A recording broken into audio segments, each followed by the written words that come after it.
Shalom, Chaverim. It's Rubisa. We've been getting ready for Pesach with a lot of learning.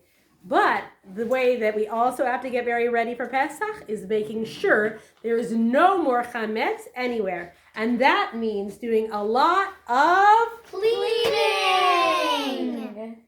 What's your favorite part about cleaning? The after, when you don't have to clean anymore. I don't like doing it when you have to, but when it's done, it looks really good. Have you found any chametz while you've been cleaning? Yes, under Tova's bed. And in backpacks, and in jacket pockets, and in couch pillows. Yeah, also don't forget your couch pillows. They were really messy first because people just take snacks and eat on the couch. But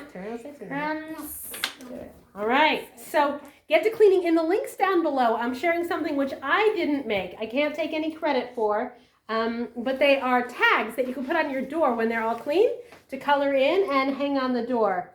I don't see where they are right now, but make them. They're beautiful, and then you can let people know, I did this. I made the artwork, and I cleaned the room.